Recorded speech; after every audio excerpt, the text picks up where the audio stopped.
Udah ya. Bismillahirrahmanirrahim. Assalamualaikum warahmatullahi wabarakatuh. Perkenalkan saya Rifki Zaur Rahman sebagai perwakilan dari kelompok IPB 12. Di sini kami akan memaparkan materi tentang proses transformasi pengolahan agroindustri pada salah satu komoditas pertanian, yaitu jagung. Sebelumnya, izinkan kami untuk memperkenalkan diri. Di sini saya sebagai moderator, saya Rifki Zaur Rahman dengan NPM 240110117. Boleh dilanjut. Saya Faza Firdaus Salam dengan NPM 2401110220003. Dan saya Muhammad Zaki Mubarak dengan NPM 2401100220006. Dan saya Muhammad Dafa dengan NPM 240110220043. Oke. Selanjutnya, untuk pengantar, tugas ini membahas mengenai proses transformasi pengolahan agroindustri pada salah satu komoditas pertanian, yaitu jagung. Pada kesempatan kali ini, saya akan memimpin sesi presentasi kelompok IPB 12. Untuk bagian satu akan disampaikan oleh Muhammad Zaki Mubarak. Bagian dua akan disampaikan oleh Muhammad Dafa. Dan bagian tiga akan disampaikan oleh Faza Firdaus Salam. Oke, selanjutnya untuk bagian pertama, eh, dipersilakan untuk Muhammad Zaki Mubarak memaparkan penjelasan bagian satu. Oke, terima kasih ya. Di sini saya akan menjelaskan tentang paparan karakteristik tanaman jagung.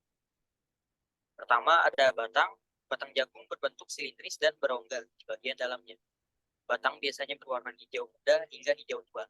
Jagung dapat tumbuh hingga mencapai ketinggian sekitar 1,5 sampai 3 meter, tergantung pada jenis dan kondisi pertumbuhannya.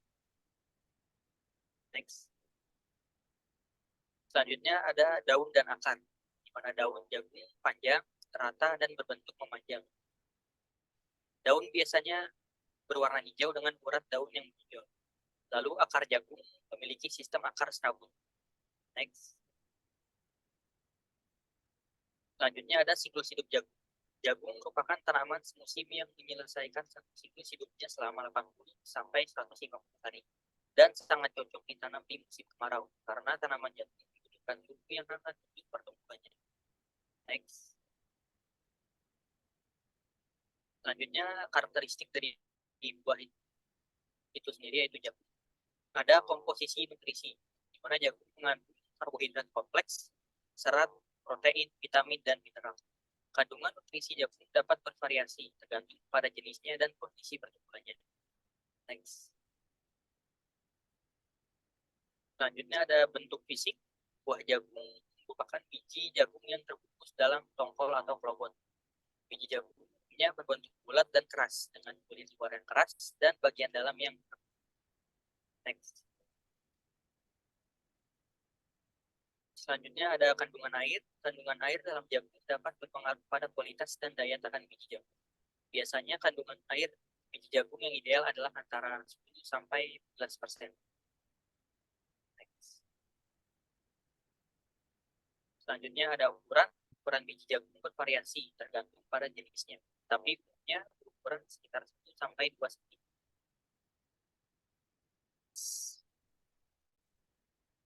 Berikut merupakan pohon industri dari komoditas jagung. Pertama, jagung itu sendiri terdapat 3 bagian, yaitu ada daun, buah jagung, dan batang jagung. Di mana daun dapat dibuah atau diproses menjadi pakan ternak dan pupuk kompos. Sedangkan batang jagung diubah menjadi pulp, kertas, dan bahan bakar, yaitu bioetanol. Sementara untuk buah jagung itu sendiri memiliki banyak sekali produk seperti bagian kulit kelompoknya yang bisa dijadikan untuk pakan ternak, pupuk kompos, dan rokok.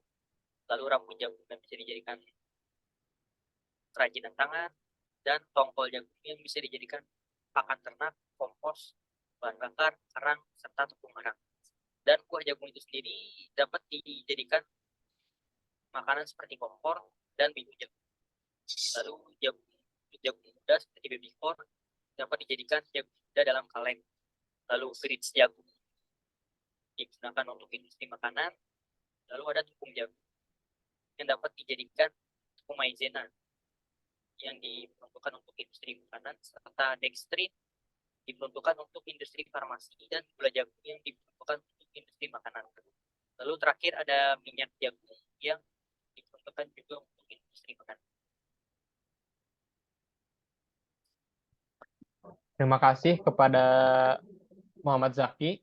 Selanjutnya untuk materi bagian 2 akan dilanjutkan oleh Muhammad Dafa. Pada Muhammad Dafa, dipersilahkan. Baik, terima kasih Zea. Lalu yang selanjutnya ada diagram proses pembuatan produk turunan, yakni mencakup produk turunan utama dan produk turunan byproduct. Dimulai dari tanaman jagung hingga siap dipanen hingga buah jagungnya matang. Lalu yang selanjutnya ada buah jagung, lalu dikeringkan, lalu dipisahkan buah jagung tersebut dengan tongkolnya. Yang nantinya tongkol jagung tersebut akan dijadikan produk byproduct dan jagung tersebut akan dijadikan produk utama. Dilanjutkan ke produk yang utama, lalu jagung ditumbuk supaya terpisah dengan kulit, lalu ditapeni, lalu selanjutnya direndam 2 hari 2 malam dan sesering mungkin diganti air agar jagung-jagung tersebut tidak berbau. Lalu yang selanjutnya ditiriskan dan digiling dengan mesin penggiling tepung jagung hingga akhirnya menjadi tepung jagung. Lalu dilanjutkan dengan ke produk yang byproduct, yakni ke tongkol jagungnya. Dari tongkol jagung tersebut, kita bisa olah ke dalam 2 macam produk byproduct. Yang pertama itu kita bisa olah ke pupuk kompos atau ke pakan ternak. Yang pertama itu diolah ke pupuk kompos. Cara yang pertama itu, pertama dimasukkan air ke dalam wadah. Lalu ditambahkan 3 tutup botol AM4 tanaman, lalu AM4 dan air diaduk hingga tercampur rata. Lalu dimasukkan gula 4 sendok makan, lalu tongkol digiling dengan mesin penggiling. Selanjutnya, tongkol dan campuran cairan dicampurkan air sedikit demi sedikit. Lalu diaduk hingga gilingan tongkol tidak ada yang kering, merata, dan lalu dicampur trichoderma sp hingga rata juga. Lalu setelah dicampurkan dengan rata, didiamkan selama kurang lebih 30 hari di suhu 30-45 derajat. Lalu ditutup dengan olahan yang dibentuk oleh plastik. Hingga akhirnya setelah ditunggu dengan 30 sampai kurang atau lebih hari, akhirnya dijadikan pupuk kompos. Lalu yang selanjutnya diolah menjadi pakan ternak. Yang pertama itu digiling dengan mesin penggiling hingga halus. Lalu dikeringkan, lalu dicampur dengan dedak atau ampas tahu. Hingga akhirnya diaduk dengan merata dan akhirnya menjadi pakan ternak. Oke, next.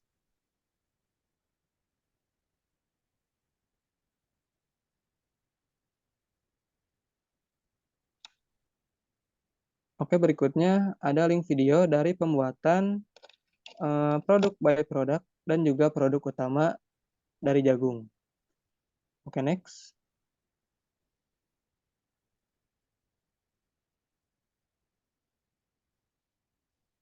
Nah, yang berikut ini adalah hasil dari produk utama dan produk turunan byproduct tersebut.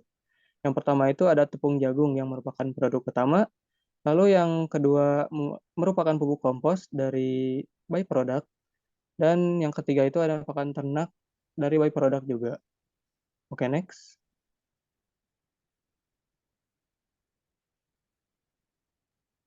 Oke, terima kasih kepada Saudara Muhammad Dafa. Selanjutnya untuk bagian 3, materi akan dilanjutkan oleh Faza Firdaus Salam. Pada Saudara Faza Firdaus Salam, dipersilahkan.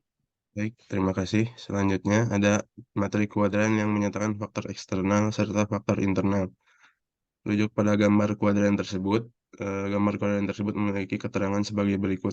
Untuk kuadran pertama, kekuatan internal dan peluang eksternal.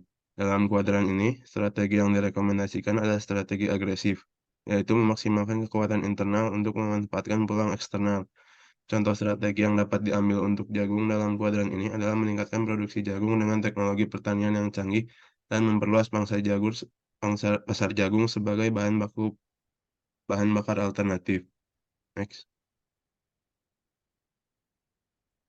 Untuk kuadran 2, kelemahan internal dan peluang eksternal. Dalam kuadran ini, strategi yang direkomendasikan adalah strategi pertahankan, yaitu memperbaiki kelemahan internal agar dapat memanfaatkan peluang eksternal. Contoh strategi yang dapat diambil untuk jagung dalam kuadran ini adalah mengurangi resiko gangguan iklim pada masa panen dengan teknologi yang tepat dan memperluas jaringan pasar jagung secara global. Untuk kuadran 3, kekuatan internal dan ancaman eksternal. Dalam kuadran ini, strategi yang direkomendasikan adalah strategi tindak lanjut, yaitu memaksimalkan kekuatan internal untuk mengatasi ancaman eksternal.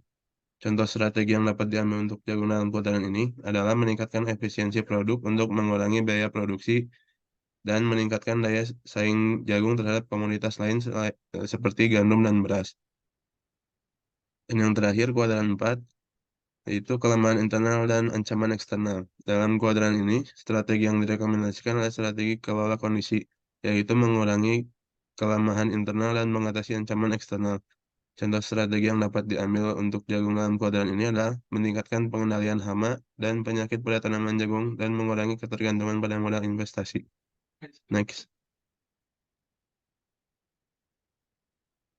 Selanjutnya ada strategi pengembangan usaha pengelolaan komoditas jagung.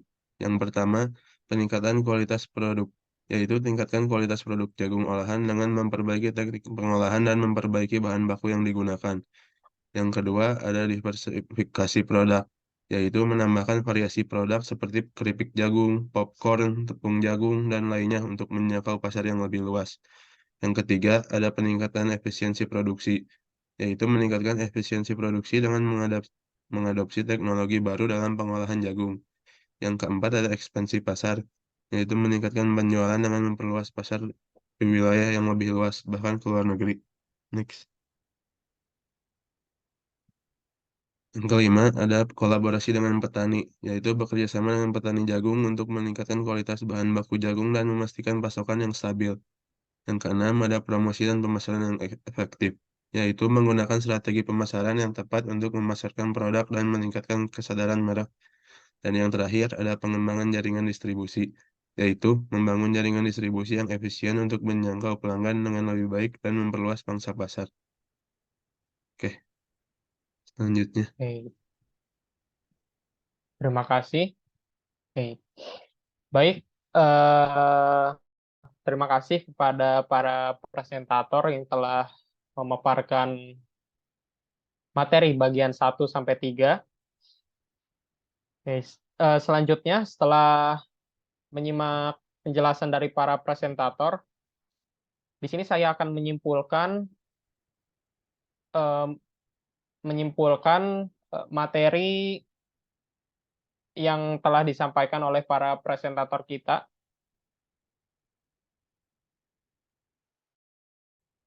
Jadi tugas ini membahas tentang proses transformasi pengolahan agroindustri pada komoditas jagung. Jagung merupakan salah satu komoditas pertanian yang sangat penting dalam industri pangan, pakan, dan pertanian. Dalam tugas ini dijelaskan tentang bagaimana jagung diolah dan diubah menjadi berbagai produk pangan dan non-pangan yang berguna bagi manusia. Dalam konteks agroindustri, transformasi pengolahan jagung merupakan langkah penting untuk meningkatkan nilai tambah komoditas jagung dan meningkatkan perekonomian daerah penghasil jagung.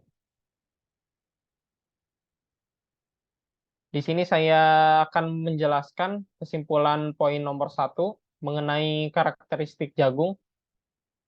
Jagung merupakan tanaman semusim dengan batang silindris berongga di bagian dalamnya. Daun panjang dan rata serta sistem akar serabut. Tanaman jagung membutuhkan suhu yang hangat untuk pertumbuhannya dan memiliki siklus hidup selama 80-150 hari. Buah jagung berbentuk biji yang terbungkus dalam tongkol atau klobot dengan kandungan nutrisi seperti karbohidrat, serat, protein, vitamin, dan mineral. Kandungan air dalam biji jagung dapat berpengaruh pada kualitas dan daya tahan biji jagung. Dan umumnya ukuran biji jagung sekitar 1-2 cm meskipun bervariasi tergantung pada jenisnya. Selanjutnya untuk poin nomor 2 mengenai pohon industri jagung dan produk turunannya. Gambaran pohon industri jagung adalah bahwa tanaman jagung memiliki manfaat yang sangat luas dan berkaitan dengan berbagai industri, seperti industri makanan, industri farmasi, dan industri ternak. Selain itu, setiap bagian dari tanaman jagung, yaitu daun, buah, dan batang, memiliki nilai ekonomi dan manfaat yang berbeda, seperti menghasilkan kompos, pakan ternak, tepung jagung, minyak jagung, kertas, dan bahan bakar.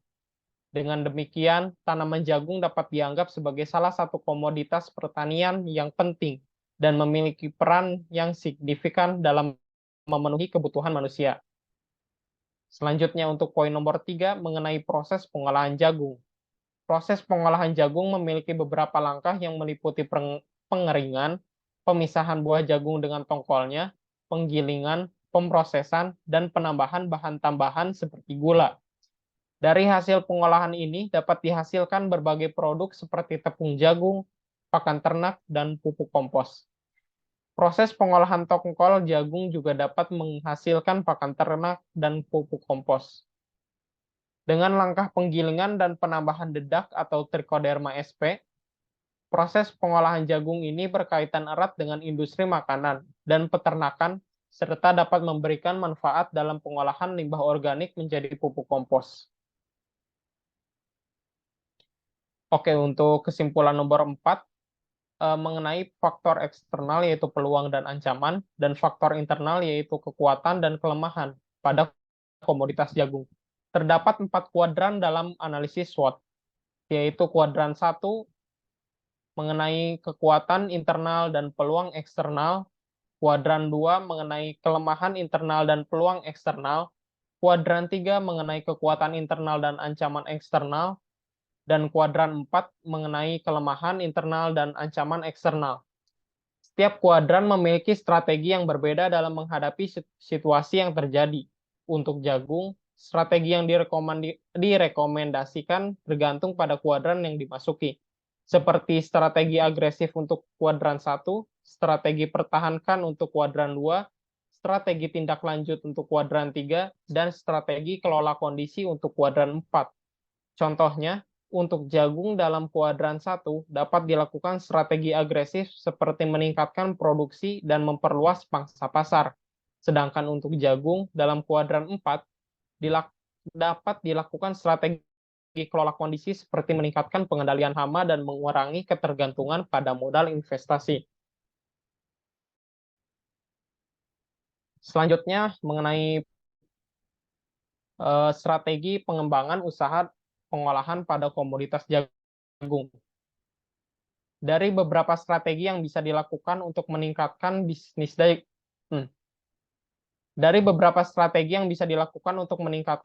jagung olahan antara lain yaitu meningkatkan kualitas produk dengan memperbaiki teknik pengolahan dan bahan baku. Selanjutnya, diversifikasi produk untuk menjangkau pasar yang lebih luas. Selanjutnya, meningkatkan efisiensi produk dengan teknologi baru. Selanjutnya ada ekspansi pasar dengan memperluas wilayah dan kolaborasi dengan petani untuk memastikan pasokan yang stabil. Selain strategi tersebut, strategi pemasaran dan promosi yang efektif dan pengembangan jaringan distribusi yang efisien juga perlu dilakukan untuk menjangkau pelanggan dengan lebih baik dan memperluas pangsa pasar. Oke, baiklah, terima kasih. Sepertinya sekian presentasi dari kelompok kami. Mohon maaf bila ada salah-salah kata. Selebihnya diselesaikan saja sampai saat ini. Wassalamualaikum warahmatullahi wabarakatuh.